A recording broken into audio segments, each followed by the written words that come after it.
Okay, we're going to look at some critical numbers, this time specifically in piecewise functions.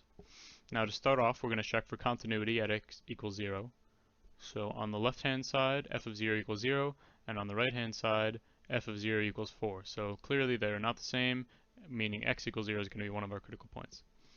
Now next, we will check if the derivative, here is the derivative, is equal to 0 at any point. So these are both the same. We're just going to have to do this once. Negative 2x equals 0, set that, and then x equals 0. The same is over here, so we're just going to have one critical point. Now this function here is an absolute value function, which can be turned into a piecewise function that would look like this. And since it's an absolute value function, we know it's going to look like a v.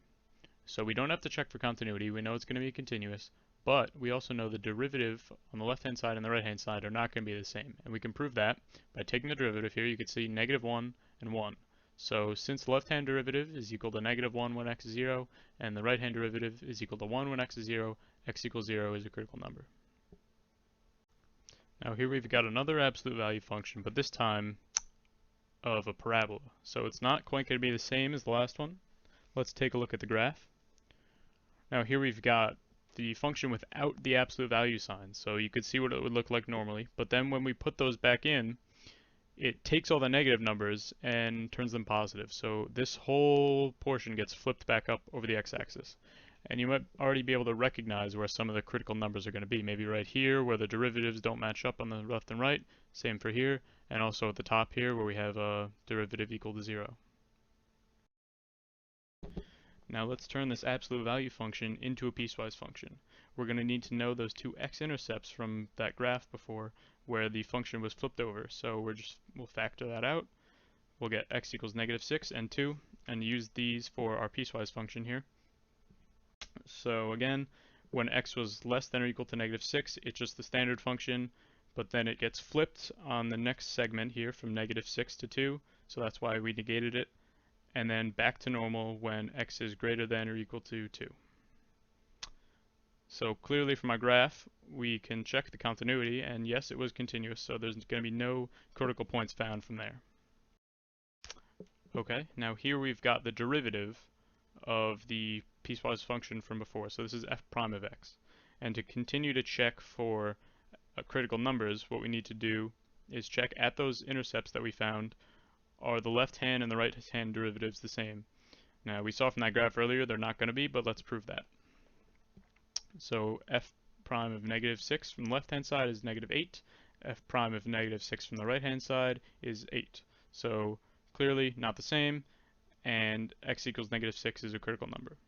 Now f prime of 2 from the left hand side is negative 8, f prime of 2 from the right hand side, positive 8, again not the same, x equals 2, critical number. Our last step is going to be to check where f prime of x equals 0. We only have two functions to check because this top one and this bottom one are the same. Let's start with the middle. This is the one that we negated. Set that equal to 0, you'll get x equals negative 2. And if we move on and try one of these, set that equal to 0 as well, x equals negative 2, same answer. So there are our three critical points. We found the negative 6 and the 2 earlier, and the negative 2 we found just now. And our last function here is going to be a cosine function. So let's take a look at the graph for that, and we'll see what happens when we put these absolute value signs here. So here's cosine without the absolute value signs. You've probably seen this before. And then when we put those back on, does the same thing as the last graph. It flips everything that's negative up over the x-axis. So all these values are now positive. And you can see how this is going to make some more critical points here where the values of the left-hand and right-hand derivative are not the same. Now that we know what this function looks like, let's go ahead and turn it into a piecewise. So from 0 to pi over 2, our function was unchanged. From pi over 2 to 3 pi over 2, we negated our function. And from 3 pi over 2 to 2 pi, our function was again unchanged. So based off of all this and from our graph, we know that it's continuous. So once again, no critical points going to be from the continuity. Okay, now same as before, we have our derivative of the piecewise function here. This is f prime of x. and we would like to see if at those x-intercepts the left and right hand derivative are the same. So we'll start with pi over 2. So from the left hand side, -1. From the right hand side, it's equal to 1. That, not the same, critical number at pi over 2. Then we'll check 3 pi over 2. From the left hand side is -1. From the right hand side is 1. Same as here, 3 pi over 2 is a critical number. Alright, and once again, we would like to check where f prime of x is equal to 0. We have two of the same functions again, so we only need to check twice.